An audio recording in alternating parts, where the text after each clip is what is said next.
all, and welcome to another thrilling episode of Off the Dome. I'm your humble interviewer, Jordan Brown. With me for the very first time is our incredible interviewer. Say hi, incredible interviewer. Hi, incredible interviewer. Catherine, thank you so much for joining me. I feel like as an ode to Pretty Gay, we should start how we identify. I'll go first. Jordan, he, him. No one has ever been surprised that I'm an only child. Okay. Catherine, she, her, was told that I still give hand job energy, which is true. Oh, delightful. Catherine, thank you so much. Your show, Pretty Gay, could not be more fun. It's just, it also, one of the things that I really love, I love to see an interviewer who brings a very similar energy to interviews that I bring, which is absolute chaos. Like just wild all the time, beginning to end. It's delightful. Do you know that that's what you bring? Because I sort of was taught, especially like, because now we're in season 2, and I feel like I was taught that I'm bringing that energy from the guests, from sort of their faces when they're receiving me. And I'm like, no, this is normal. What are you doing with your face? I feel like I think at the beginning I was like, I'm Sean Evans Hot Ones in this. Like, I've got my deep dive, like I've done my research, and then like a similar reaction of guests just being like, what? And I'm like, oh yeah. Especially I ended up chatting with Vic Michaelis like 7 times. I know, your fiance. Truly, my fiance. This is the ring, so congratulations. No big deal. Yeah. And each one of those, I think, got progressively more chaotic because Vic also brings a very heavy, chaotic energy to the set. I adore the interview you did with them because I got to watch it as an outsider and not have to like sweat my way through Vic interrupting questions, not listening to questions, ending sentences with, did that answer your question? A thing I'm sure you had to cut out. Yeah, absolutely. And so much of being an interviewer, and I don't know if this is what like you experience, is entering into the other person's energy. And so since we're both like hosts, and we're both like different kinds of hosts, but both very chaotic, it was interesting to try to match their energy with like, they talk so fast. And I thought that I talked so fast. No. I talk slow. I'm a turtle. So it was so fun. And I'm so glad that that was the first episode that we released, because I just feel like it was like pop, pop, pop, pop, pop, pop, pop. And also it like broke into the Dropout like universe, and sort of like we got the love of their fans as well, which was so delightful. I mean, this season, chock-a-block with Dropout stars. It's Jordan, Kendall, Alex, Anna, Vic, Erica, Giovanni, and I'm saving Grant for last, obviously, because a special addition to your show, the first man on your show, I believe. Yes. But anyway, just like, I mean, not to mention a dozen other people on top of that for season 2. It's a beast of a season. I'm sure coming off of such a successful season 1, and probably doesn't hurt to have Sam Reich as an executive producer. You know, look, it helps. Listen, it helps. Did I have their contact information before this? No, I didn't. Do you know how many times I've slid into people's DMs to be like, Sam Reich did an interview with me. Do you want to do one? And they're like, well, I mean, if Sam did one, I guess I have to, right? Like, that feels like... I know. I actually used, because he's just a dear friend of mine, right? Not just, so many other things. Also a CEO of a company, but a dear friend. And we met years and years and years ago, and I didn't even know about like College Humor, or, you know, I was learning about Sam and then learning about his life. And so when I was going to Edinburgh, which, you know, I'm a performer, and I took a show to Edinburgh, and Sam has I've been over in Scotland with Sam and Elaine, and they get recognized when they're over there. And it's so fun to be sort of like their friend and be like, oh my God, and you're famous. And that's crazy. But when I was taking a show over there, they want like pull quotes for your show. They want somebody to like have critiqued your show. And I was like, well, I don't really know anyone. And then I was like, oh my God, Sam is famous. It has so many fans in the specific like Edinburgh Fringe universe, like the people who go to Fringe. And so he was so generous and he gave me a pull quote for like my little flyer. But when I was talking to talking to my people and being like, I could ask Sam Reich, they were like, yeah, ask Sam Reich. And I was like, oh my God, you know who Sam Reich is, my dear friend? It's so funny. Yeah. I am curious about Sam. Yeah. Is the cackle when he is on set distracting for you or just for the viewers at home? No, just for the viewers at home. I love a cackle. He has a great cackle, and then also Elaine was on set the whole time, and her laugh is like one of my most favorite laughs in the entire world. And so when the crew, we had a small crew, and the producers were obviously there as well. And so like we had like a smaller intimate set, but it's a comedy show, so you want to hear laughs, and also people who weren't a part of the Dropout universe were typically like stand-up comedians, and when you're a stand-up comedian, you want a laugh. Otherwise, you're like, where am I? What am I doing? So it was really, really helpful. Yeah. I was rewatching the Vic interview today, maybe, I don't know, in prep for this, and I because I had my headphones in, and I was like, I hear Sam Reich. Like that is a very distinctive laugh. Oh, it feels good to get a big one out of him. Which you mentioned you've seen my interview with Sam. I got a couple of big ones out of him that I was like, oh, like I'm gonna dine out on this for months in my head. Just like, oh, feels good. Yeah, it does. Similarly, when you get like Vic isn't a hard laugh, but similarly when you get Vic to laugh, I think because they're so brilliant, it's one of those things you're like, yeah, I made Vic laugh. That feels good.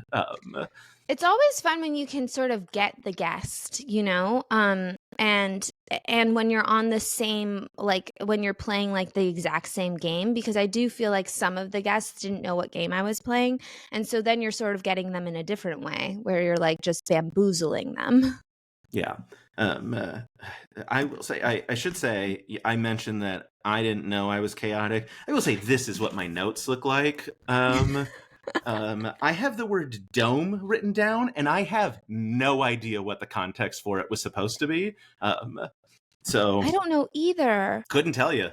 I don't know if I had started working on a different Dimension 20 interview and just was on your page on accident. But well, I mean, we do have like some people from that universe on the show, but I actually don't know anything about that universe, and I feel like so new and like I want to learn, and then also so dumb when anybody starts talking about it. That's fair. It's a lot. I will say I do have the note directly underneath it, and I do know what this note is. Started Real Housewives of Miami, although I did write RHOM, and it took me another minute to be like, what on earth were you writing down? That? But I got it. Exclusively for Larsa Pippen. I am obsessed. How do you feel? Okay, so and I'm sorry to disappoint you, but I have only seen half of the first episode of the Real Housewives of Miami. Miami is something that I just dipped my toe into because I feel like it's something that gets missed when people are like doing Real Housewives, and they go like, okay, so I'm going to do New York, I'm going to do Beverly Hills, right? And then of course, Salt Lake City was having a moment, and I'm sort of wrapped into the Salt Lake City universe right now, and I can't really do two. I can't do two at the same time because my brain will melt fully out of my head and into my hand. Yeah, but, can I sell you on my? Do you know the story of Larsa Pippen? No, tell me everything. So Larsa Pippen is dating or was dating, who knows? Oh wait, yes, right? It's the wildest story ever. Dating Marcus Jordan, Michael Jordan's son, and at first you're like, oh, that's so cute. Scottie Pippen's daughter and Michael Jordan's son are dating. No. Scottie Pippen's ex-wife, who married Scottie Pippen in 1997, and that's actually the kind of chaos that we need from like the Real Housewives universe. And that is like, I look back. So in Beverly Hills, there was Gigi and Bella Hadid's mother. Oh my God, she has Lyme disease. I see her face.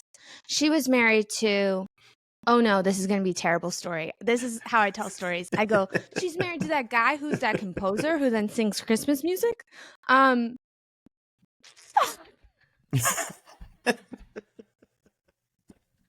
Okay, cut all this out. I want you to know all of this is staying in. Oh no. But he's now married, the composer, David Foster. Yes, we got there. We got there. Okay, so David Foster is married to Catherine McPhee. And I love sort of like this little trajectory because David Foster was so in love with Yolanda, who is the mom of Gigi and Bella, and was like a model. They were appropriately aged. And then David Foster like left Yolanda, married Catherine McPhee, who's like, I don't know, 75 years younger than him. And it's insane. I feel like that drives me crazy. It's something that takes up so much of my brain space. So I love that you're bringing up like Larsa Pippen, who kind of like did it opposite, right? Yeah. And is like Scottie Pippen's ex-wife dating like this young, oh my God, what are we doing? Not just a young guy, Michael Jordan's son. Like it's like a teammate. And then what? Yes. Are you like talking about your ex-husband and then like your boyfriend goes like, oh yeah, I remember when you guys were all at my house at my christening or like whatever. Look, there's no way Scottie and Larsa did not have a massive Chicago wedding. You're from Chicago. You know what that had to be like. Like, unless there was a no kids allowed, Marcus Jordan was at their wedding, right? Like, for sure. That's so crazy. You didn't not invite Michael Jordan to your wedding in 1997. Like, the year, like, no. But yeah, it's also fun to start Miami at the beginning, which is where I am at, when Larsa is madly in love with Scottie still, and he's like on the show and everything is great. And so I'm like, yes, future me loves this. I know. Yeah. And I was watching it. One of my friends came into town and was staying with me because all my friends are going through breakups right now. Me too. But you know, the eclipse season, it really got us. Especially if you're gay, you're done. But so my friend was staying with me and we were sort of like getting ready to like go out. And I don't know if you've ever been around girls, but they either listen to music or they watch The Real Housewives. And so we started The Real Housewives of Miami. And we were like, this is a great getting ready show. Yeah, absolutely. I love that.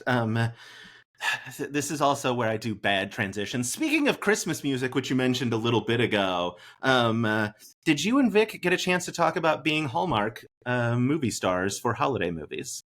Oh, no, I don't think we did. But I believe that Vic did share that one of their dreams was to be like a music, like in musical theater and on Broadway, right? So I don't know if they would say Broadway. I believe that they have described their singing voice as loud but not good. Yeah, but I say Broadway. Okay, fair.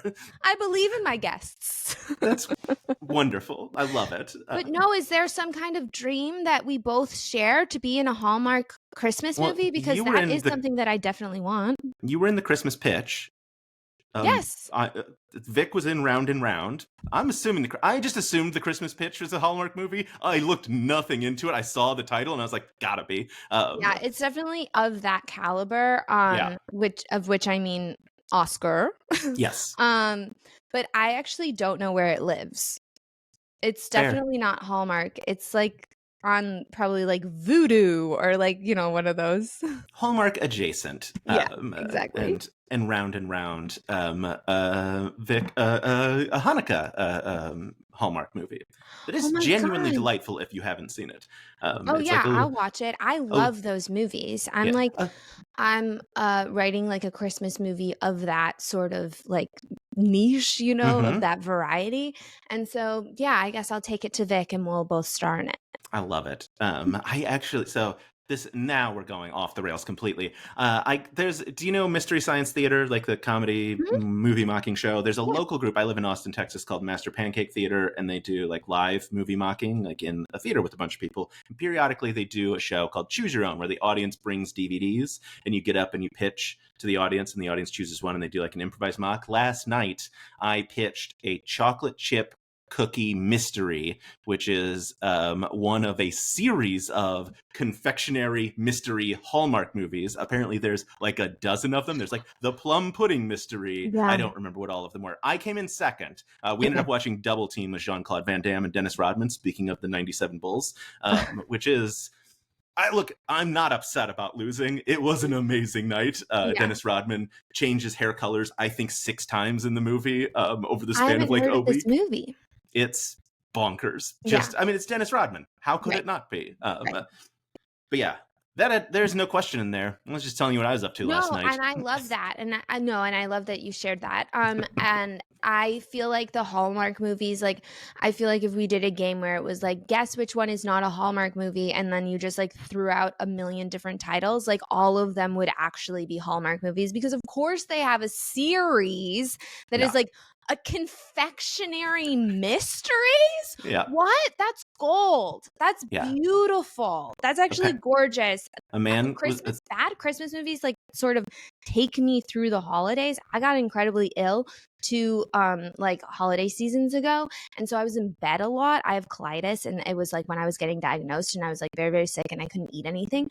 And so all I did was like watch these horrible Netflix movies, and they gave me so much joy that I was like, oh, I'm never making fun of any of these movies ever again, because like it really like carried me through my sickness. And I was like, yeah, art has meaning, even if it is a mystery about like who stole the chocolate chip cookie, you know? Well, this one, someone was murdered, and the owner... Yeah, the dairy delivery man was murdered, and the main character's chocolate chip cookies were on the scene, so she has to solve the mystery in order to clear not her own name, but the reputation of her chocolate chip cookies. Exactly. Yeah, and that does make sense because the cookies were present. Yeah, just to make sense. So if you're looking for Christmas, there is the plum pudding mystery.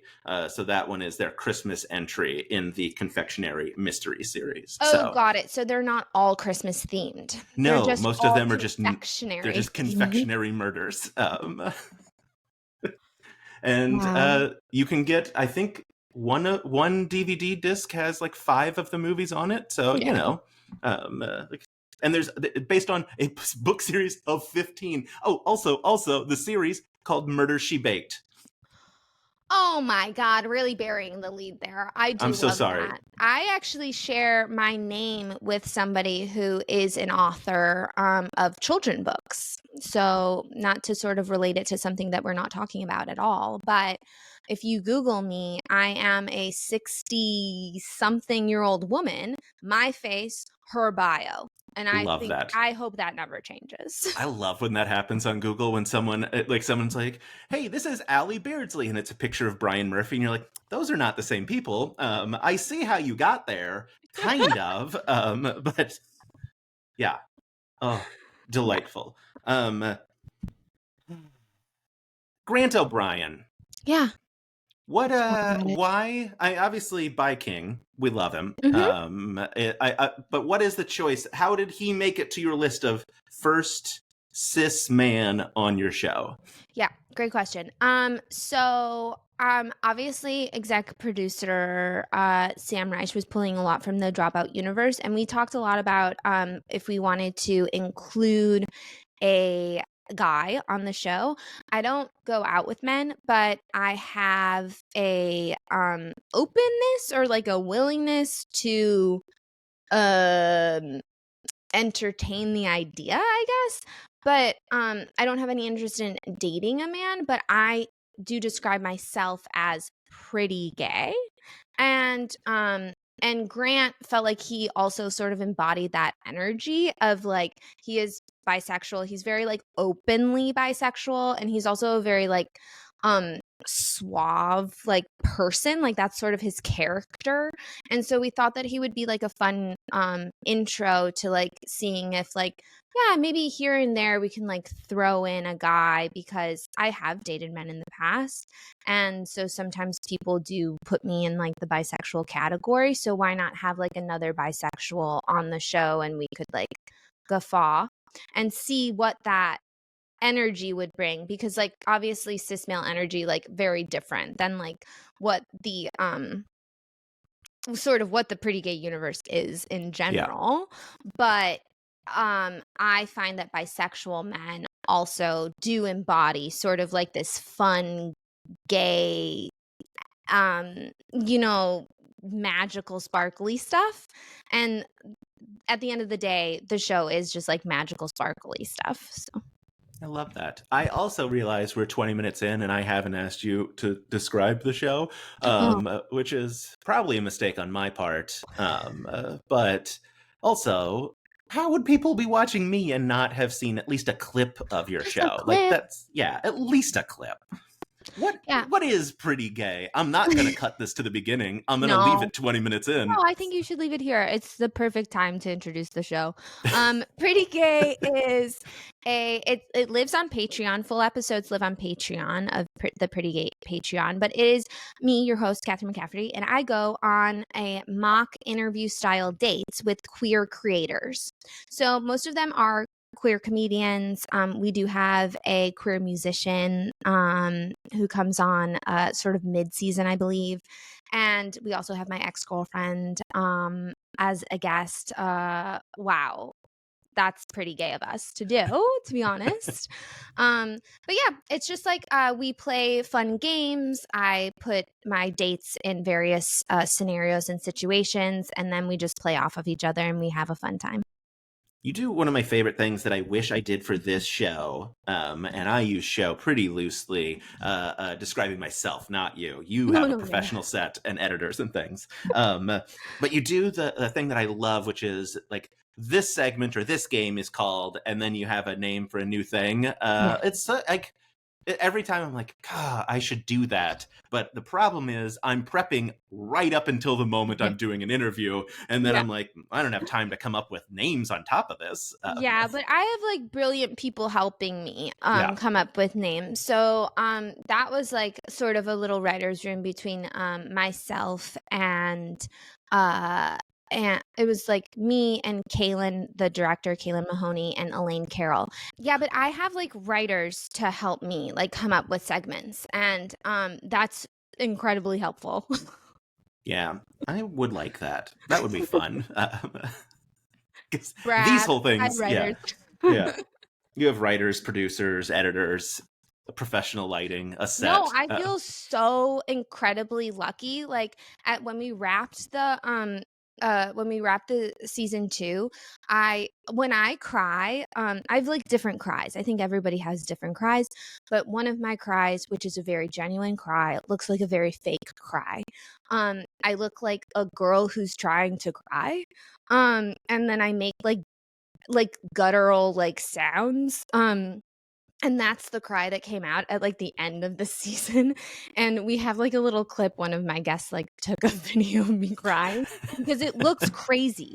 People were laughing. I look crazy. And I'm just like, this is my dream. And thank you so much. Like literally every single day that I post a clip, I'm like, oh my God, somebody like a team of people helped like my dream come true. Like that is so lucky. I'm so lucky.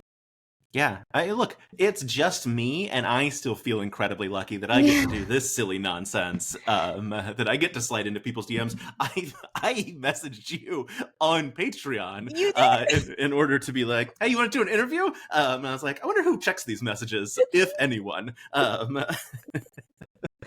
I check the messages. I'm delighted anytime anyone subscribes. I'm like, wait, what? This is crazy. Yeah. Like I hope I never lose that. I don't think I ever will. I think I will always be sort of delighted by the universe. Yeah. Can we talk about how Patreon tells you when people leave and how unnecessary that is? I Like, know. It's sad. It's like so and so's canceled your subscription. So I turned off the notifications because I was getting oh, you emails every can time turn that them off. Oh, happened. oh, yes, yeah. I have the emails turned off, but like when I Right, log but in, I when you still log see it. on, it Yes. still tells you, like, how many people canceled and left you, and you're like, Yeah. "As a child of divorce, like, this is tough." Yeah. It's hard. Like the thing that I hate about it is I understand even $5 a month is not doable for some people in any No, given totally. month. And so Totally. like I fully get like, Yeah, yeah, or even maybe it is, and you're still just like, yeah, you know what? I'm not interested in the yeah. content this month. I'm gonna take a break. And maybe I'll be back, maybe I won't. But still every time I see it, especially when it's someone I know, I'm like, ah man. Like Totally, when it's someone you know. Yes, wait, I just recently had that very unique experience where I was like, "Wait a second." Like, and it's not somebody that I know, like, super well, but they were subscribed at one of my higher tiers, and then they unsubscribed, but were still, like, DMing me, and I was like, "Not that you have to give me money to, like, DM me. Obviously, you don't." Like, they've come to some of my shows before. They're, a very lovely person, and I'll still DM them back, but I was a little bit like, "Aw." yeah. That hurt my feelings. Yeah. Hey, Patreon, turn that off. I Yeah, don't stop need to doing know. that. Stop. You can just tell me how much money I'm making, and if I want to look into it, I'll go see how many people have canceled. You don't have to tell me every time. Exactly. It'd be like if Instagram gave you a notification every single time that somebody unfollowed you. Oh, it would. My heart would break. That would destroy my entire life, actually. Yeah. I do this stupid thing on TikTok where I like do a rant of like, here's people you shouldn't be following, like family influencers, like that kind of thing. Mhm. And someone one time commented, they're like, I followed you just to unfollow you. And I was like, I have 65,000 followers, which is not like a ton, but I don't see No, but like that's it. not It's go ahead. not an individualized number anymore for me. It's not like I have 8 and I saw Right, it click to 9 and then go back to 8. right, Like I didn't know and I right. don't care. Like Yeah, that did not hurt my feelings. Try yeah. harder. Yes. Try harder. My feelings are Send me easily hate hurt. Try mail. harder. Yeah. Yeah. Subscribe to my Patreon and quit. That will hurt my feelings much more. And fill out your exit survey that for Oh, yeah. God. Yeah. The only time it doesn't hurt is when it's literally like, I can't afford this anymore. I'm like, Right. great. That's the only one I can feel good about. And I actually totally understand that because my months are, like, so varied being, like, the arts industry. Like, sometimes you're like, "Yeah, I can give my friends money," and then sometimes you're like, "I actually can't, and I'll be Yeah. back." Yeah. Yeah.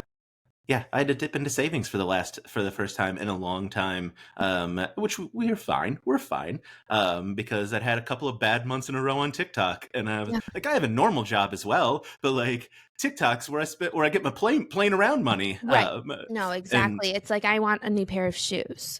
yeah, yeah, I'm gonna yell about the way people. One of my most popular videos, how people pronounce Reese's Pieces, and that people shouldn't say Reese's Pieces. Oh, Now no. Why are people doing that? I don't know. People will say to make it rhyme, which doesn't make sense because Reese's Pieces already rhymes. Yeah. Yeah, Oh, that might just be the failure of, like, the American school system, it honestly. might be. Yeah. To be fair, I should clarify though, that video was for charity. Most of the time when I have a stupid rant about a thing that I hate, I donate all the money I make from that to charity. And that was just like $750 on TikTok, which is bonkers money for me. It's crazy. That I then donated. I don't even remember which charity it was, but Sure. yeah, it's a fun little Philanthropies. game that now my followers are in on. When they see me, usually I'm standing up screaming about a thing, and they're like, "Oh, this is a charity video." Jordan wouldn't be standing up yelling if it wasn't a charity video. That's not the kind of content creator he is. I love that, though. Yeah. Throw in, like, a little charity video where you're just totally reaming a product. Yeah, yeah. You have to weaponize rage because that's what TikTok wants, and it's sad. Um,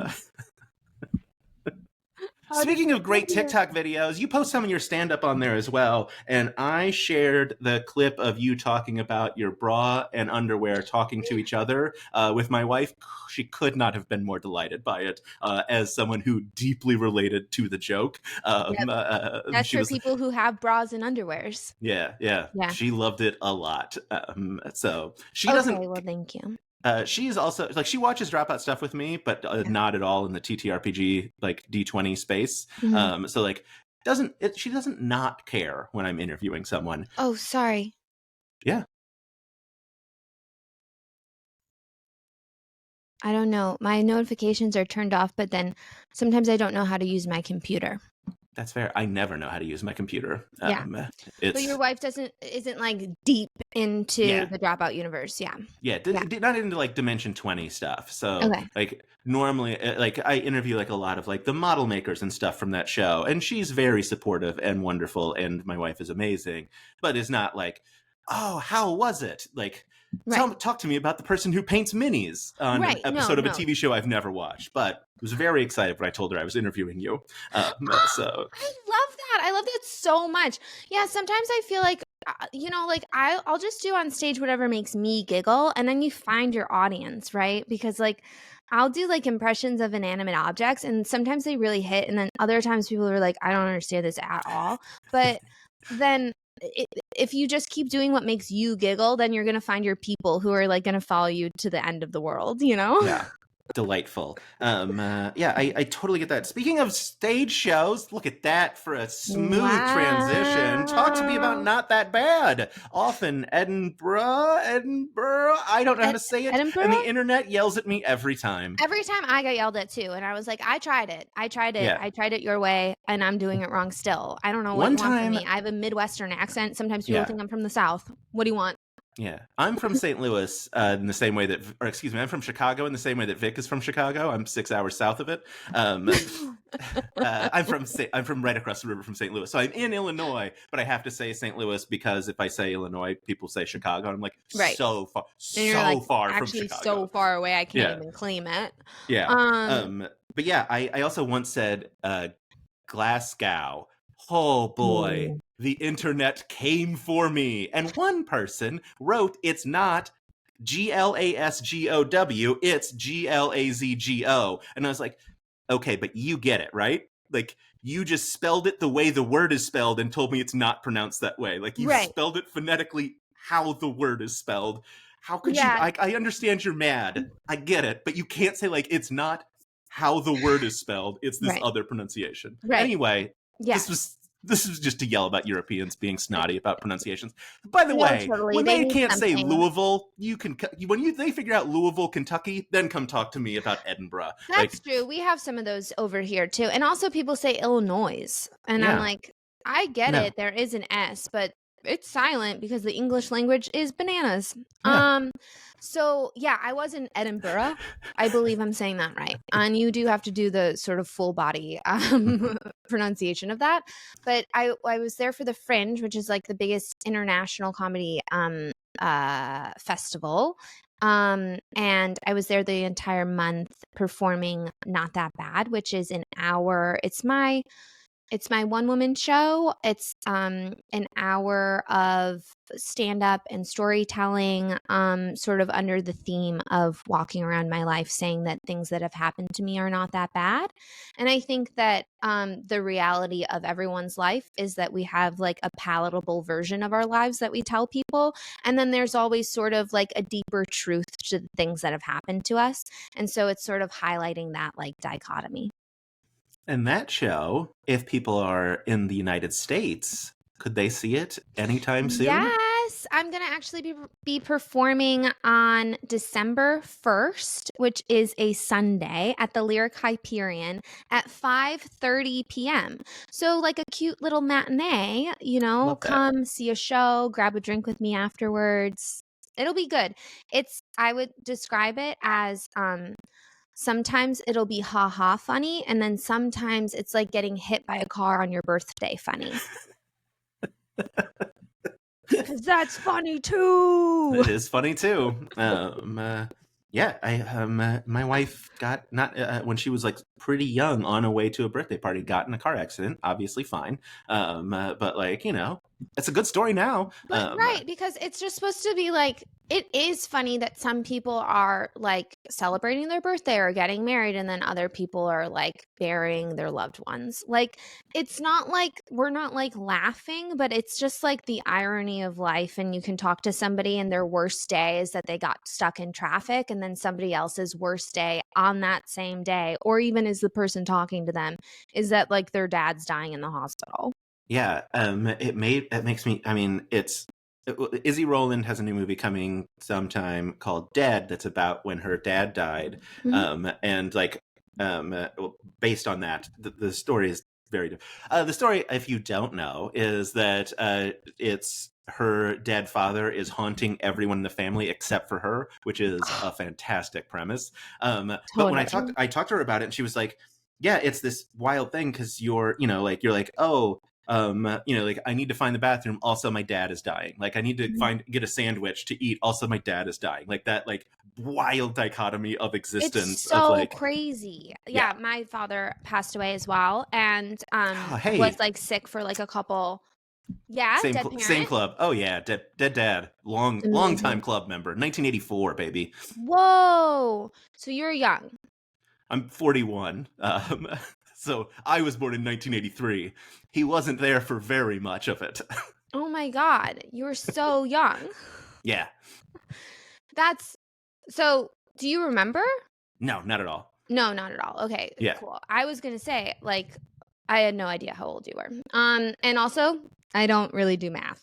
So in my head, I was like, you were born. I know how parents work. Yeah.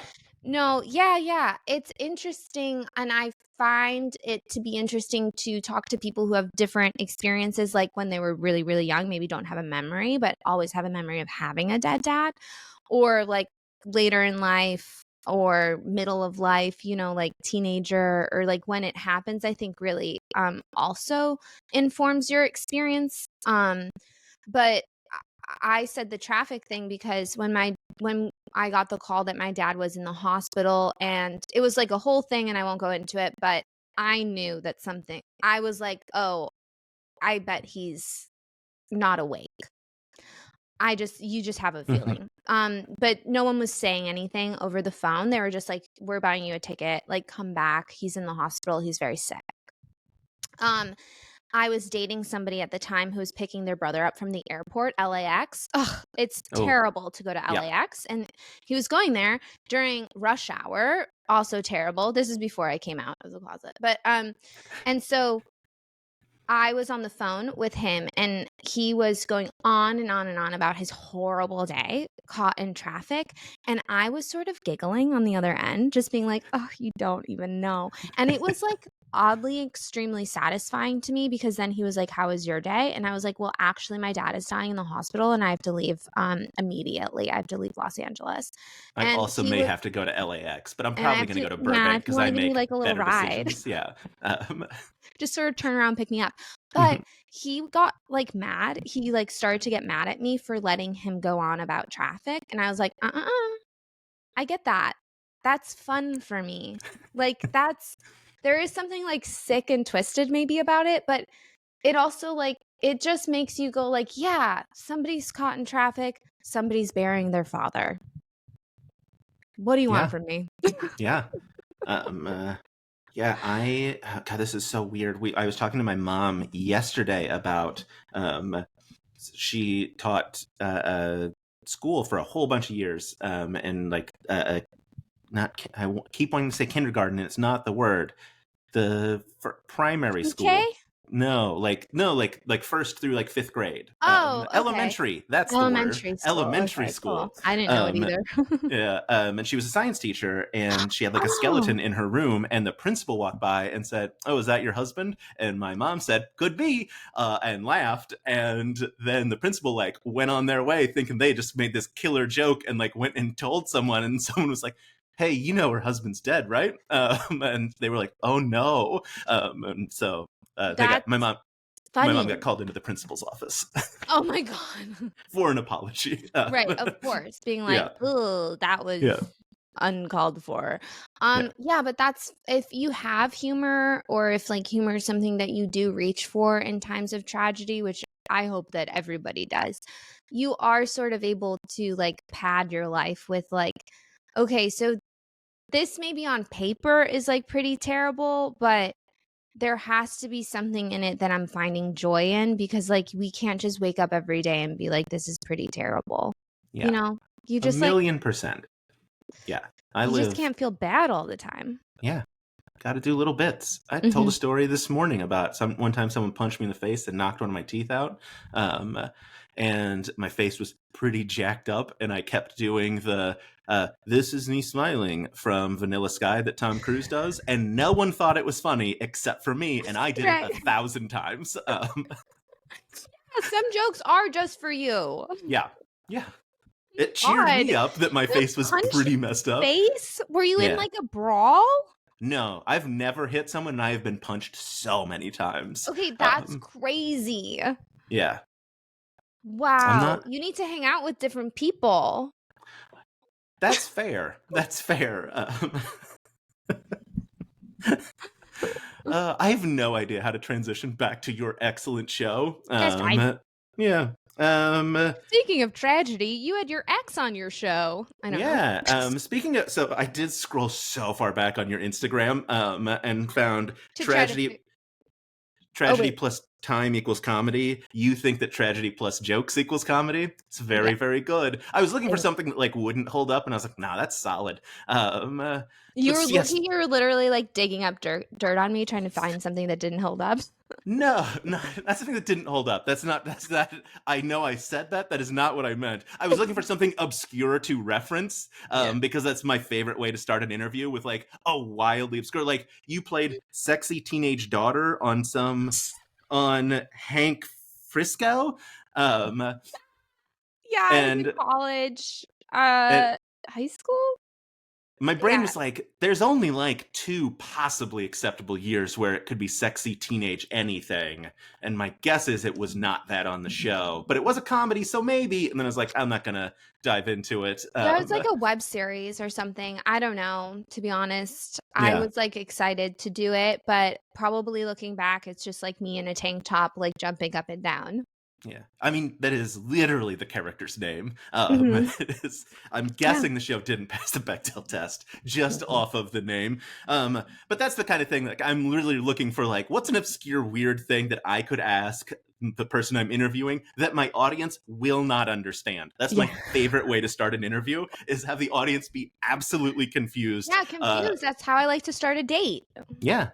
Yeah. And speaking of starting dates, you had your ex on the show. Look at that. Wow. Nailed it. How was that? That seems, I would hate that. How was it for you? Yeah, well, like, I find the queer community to be it's large and vast. I live in a metropolitan city. I'm very lucky, but it's also like small, and so when you date someone for an extended period of time, like, you are sort of like, well, we are friends, and we were trying the whole thing of being friends after the relationship ended, and there was a lot of like getting back together and splitting up and getting back together and splitting up. So I just respect them so much as a creator and as a comedian, and I have this fun show that has a platform. So there was like no part of me that was like, I can't do it. I can't have them on. But like, I mean, the interview was a little bit like, like, I'm excited to look at the footage to see like how I am as a host, because there was like a little bit of awkwardness, because I'm like, there's still part of me that's like trying to impress this person, and I think there was still part of her that was like trying to impress me, and we both want to like look good in front of like the other person, but that's not really the show.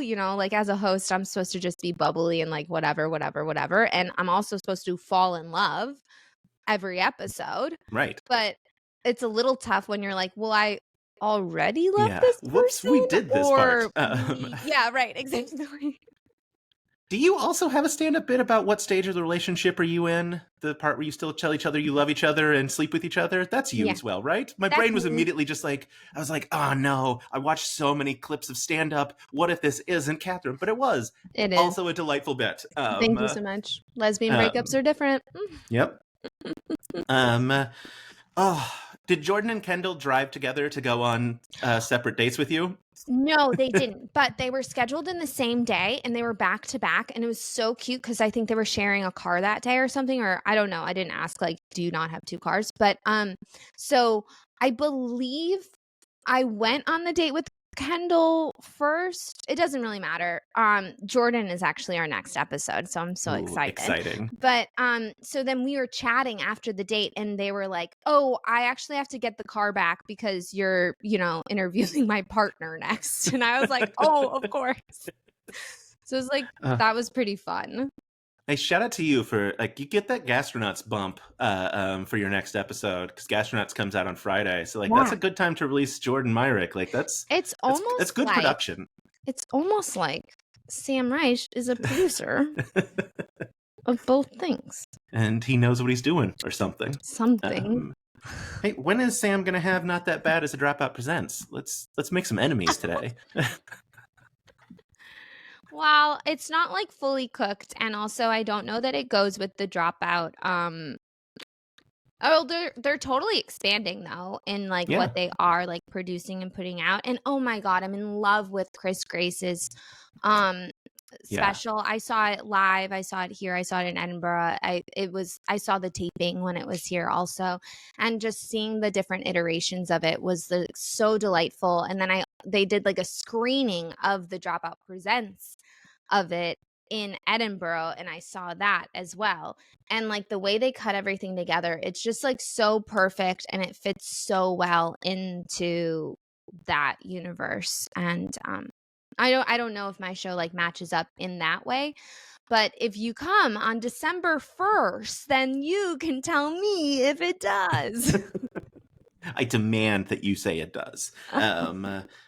Any other like some other like people you're excited about for folks to see this season? Like obviously everyone, but like I'm like literally in love with everyone. It's crazy. Gosh, I'm totally like every single episode that I go through and like give notes on, I'm like, oh my god, my new girlfriend. Like it's nuts.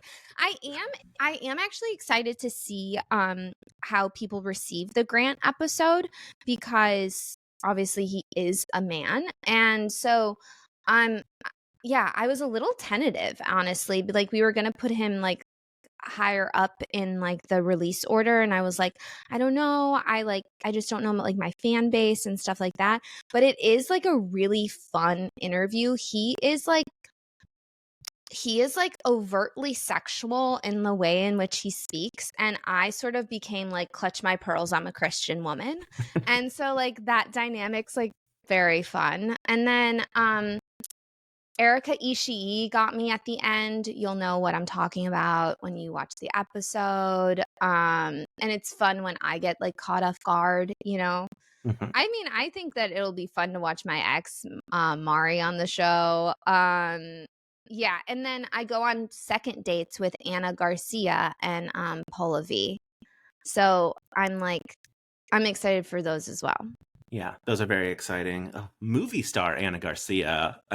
Like that's, I know, such a big deal now. I know. I had to wear sunglasses because her star is just so bright. That's entirely fair.